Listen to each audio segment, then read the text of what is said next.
దేవుని మేలులు ఏ విధముగా కలుగును? నా ప్రియ దేవుని బిడ్డలారా, ఆధ్యాత్మికమైన మన జీవితంలో నిత్యము మనం క్రీస్తును వెంబడిస్తున్నప్పటికీ దేవుని మేలులు మనం అనుభవించలేకపోతున్నాం. కారణం ఏంటో ఈరోజు మనతో దేవుడు మాట్లాడాలని ఇష్టపడుతున్నాడు. ప్రియ నా దేవుని బిడ్డలారా, ప్రతి ఒక్కరిని కూడా దేవుడు ప్రేమిస్తూ ఉన్నాడు.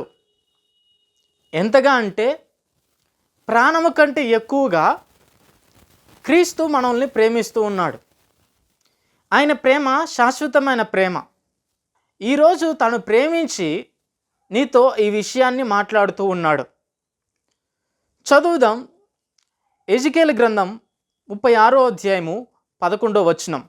మునుపటి కంటే అధికమైన మేలు నీకు కలగజేసేదను అని దేవుడు చెప్తూ ఉన్నాడు.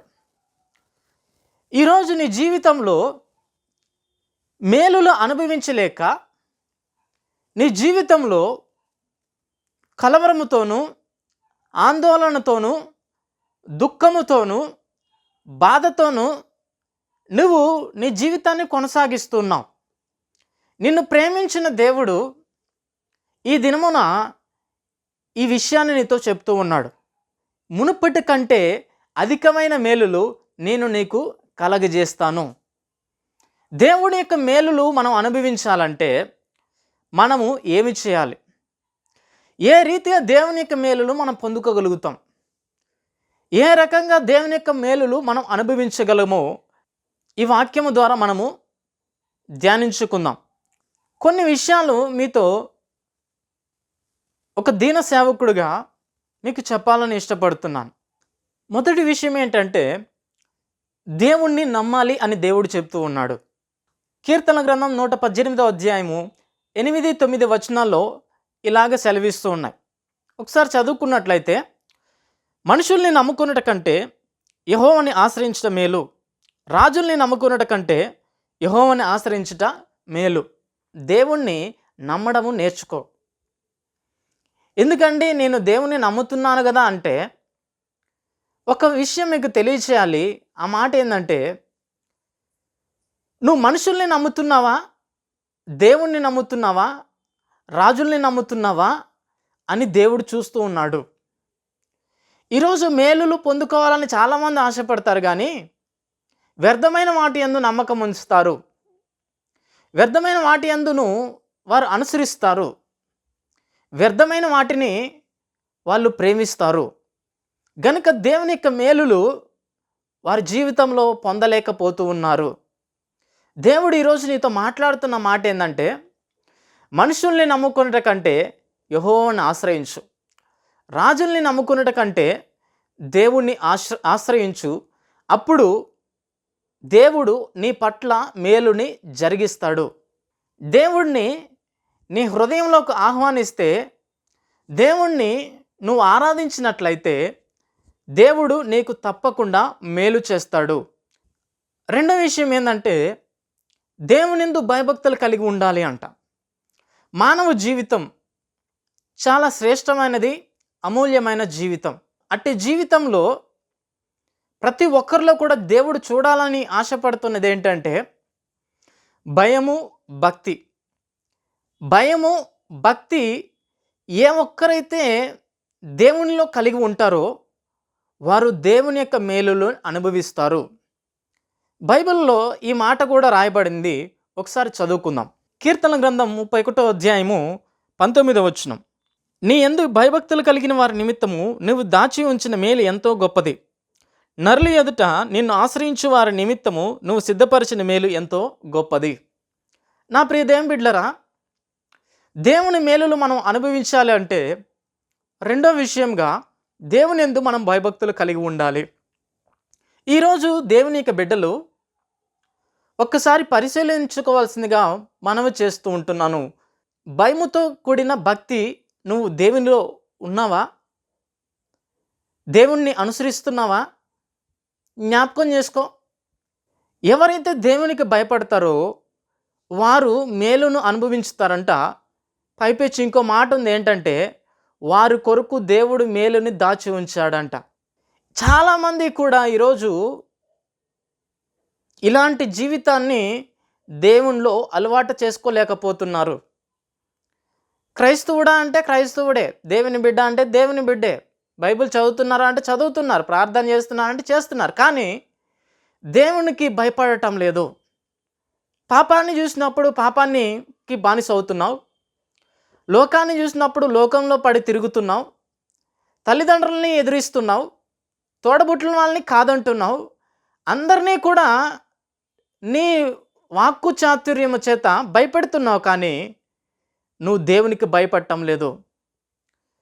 నువ్వు అందరూ నీకు భయపడాలని నువ్వు అనుకుంటున్నావు, నువ్వు దేవునికి భయపడాలని దేవుడు అడుగుతున్నాడు.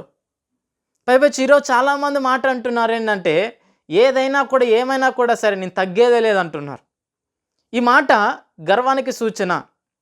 చాలామంది ఆత్మీయులు పడిపోవడానికి ఈ యొక్క మాటను చాలామంది అలవాటు చేసుకుంటున్నారు.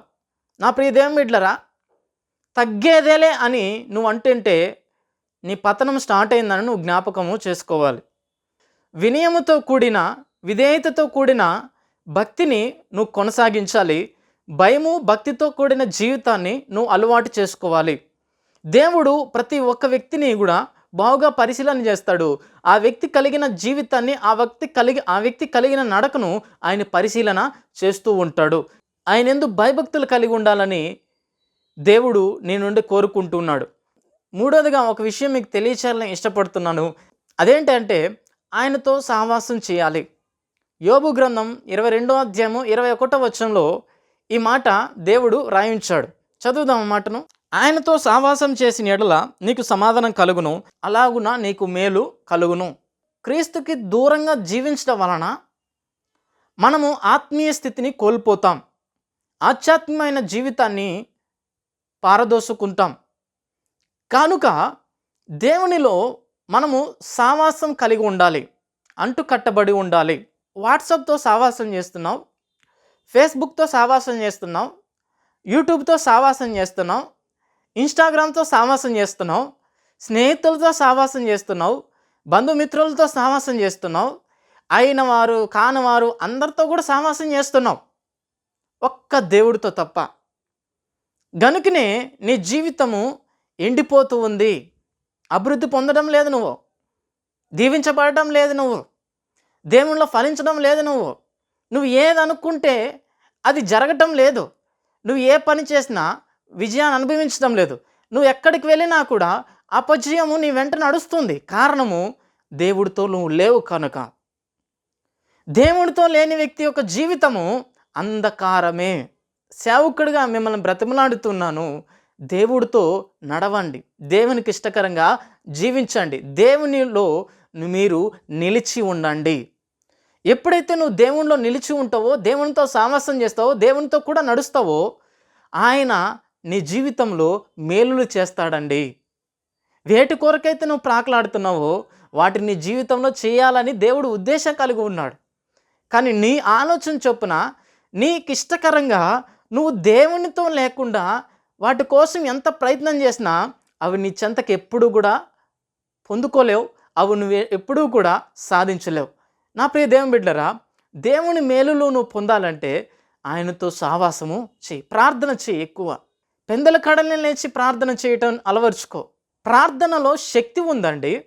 అందుకనే ఇర్మియా గ్రంథం 33వ అధ్యాయము 3వ వచనంలో ఈ మాట రాయబడింది, నాకు మొరపెట్టము, నువ్వు గ్రహింపలేని గొప్ప సంగతులు, గూఢమైన సంగతులు నేను మీకు తెలియచేస్తాను అని దేవుడు చెప్తూ ఉన్నాడు.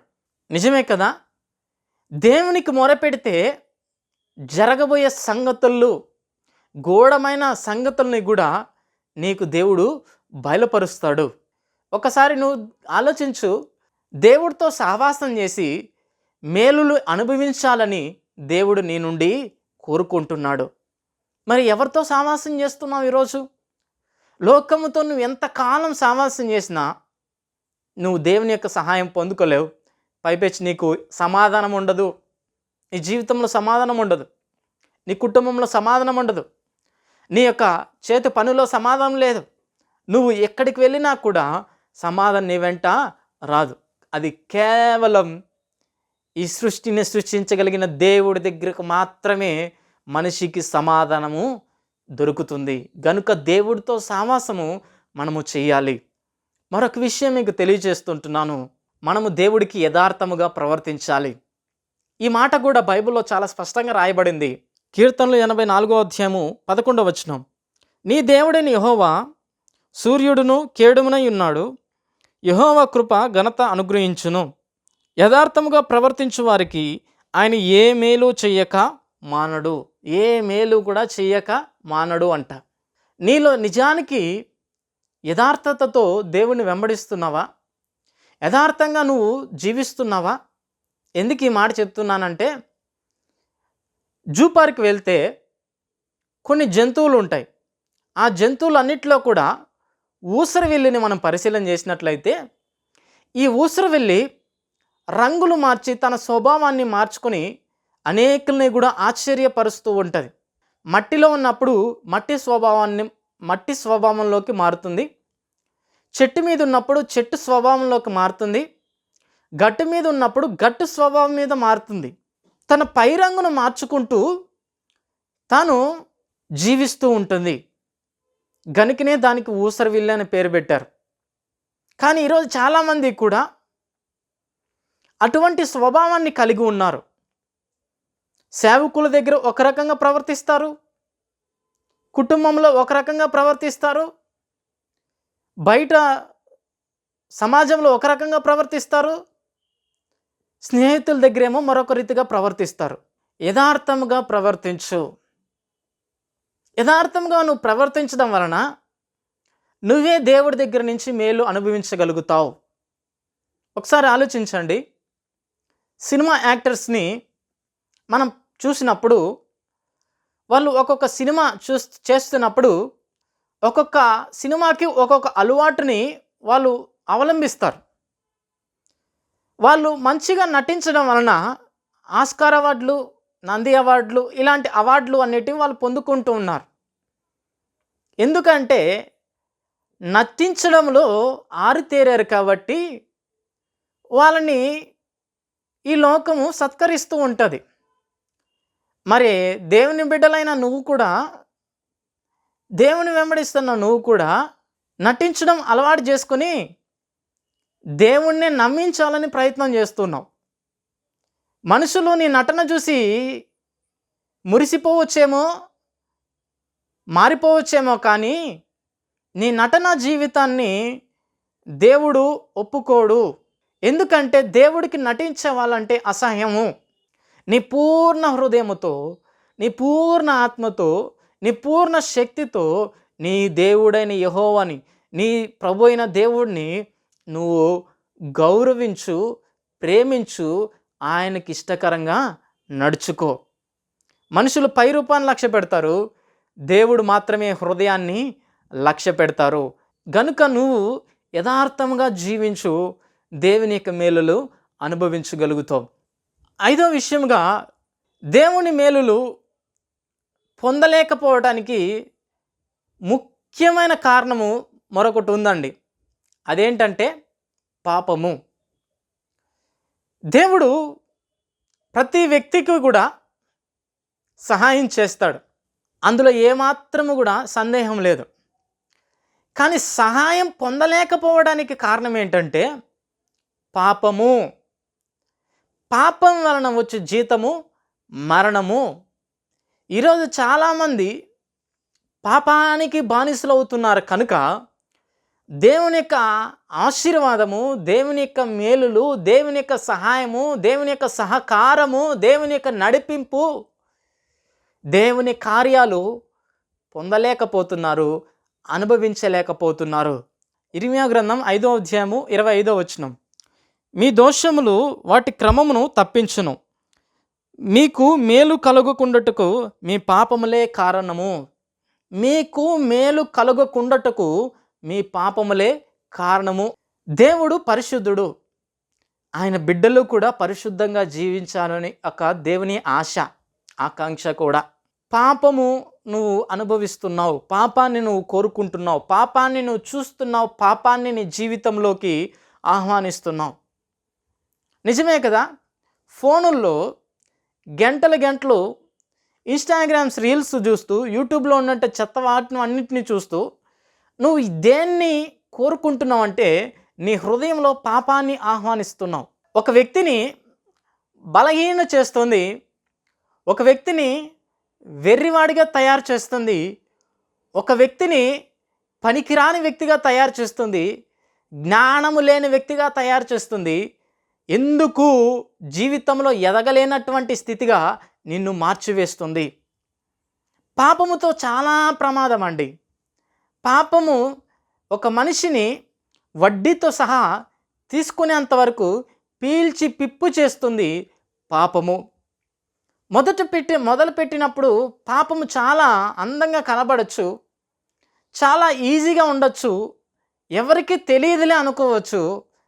పాపము నిన్ను బలహీనుడయ్యేంత వరకు కూడా విడిచిపెట్టదు. చాలామంది ఈరోజు యవనస్తులు యొక్క జీవితం పతనావస్థకి గురి కావడానికి ముఖ్య కారణం ఏంటంటే పాపమే.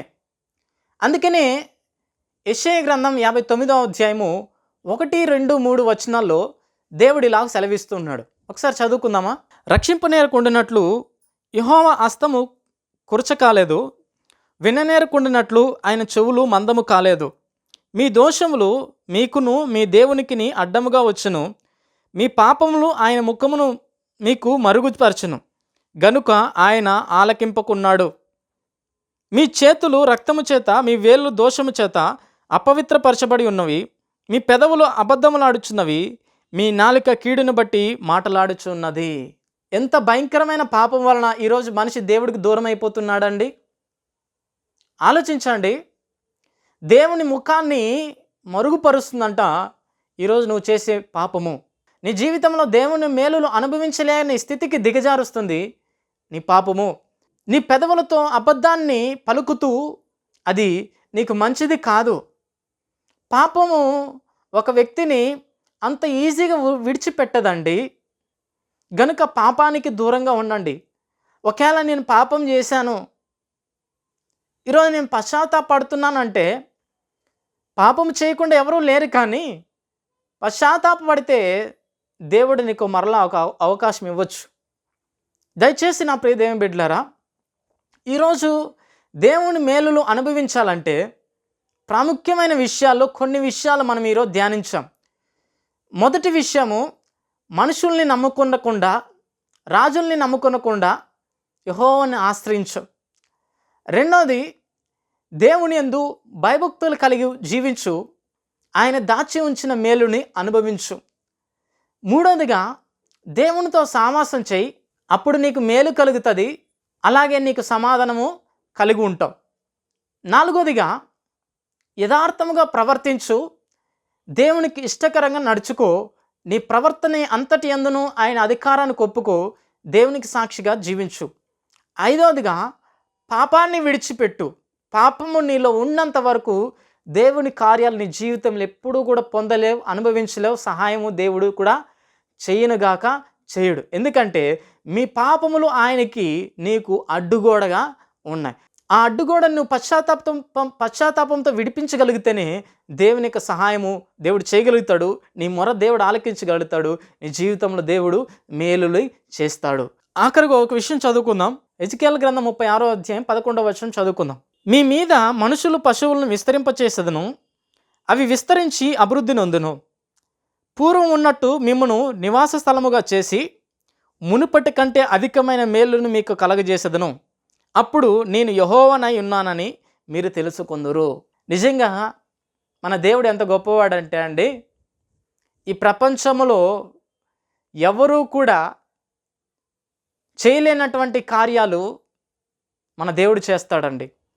ఆయన యందు మనము నమ్మకం ఉంచినప్పుడు, ఆయన యందు మనము భయభక్తులు నింపినప్పుడు, ఆయనతో మనం సహవాసం చేసినప్పుడు, ఆయన యందు మనం యథార్థంగా జీవించినప్పుడు, ఆయన యందు మనం పాపములు ఒప్పుకొని దేవుని బిడ్డలుగా బ్రతికినప్పుడు, మునుపటి కంటే అధికమైన మేలు నీ జీవితంలో చేసి నిన్ను గొప్ప స్థితిలోకి దేవుడు ఉంచుతాడు. ఈ మాటలు దేవుడు దీవించునుగాక. ఆమేన్.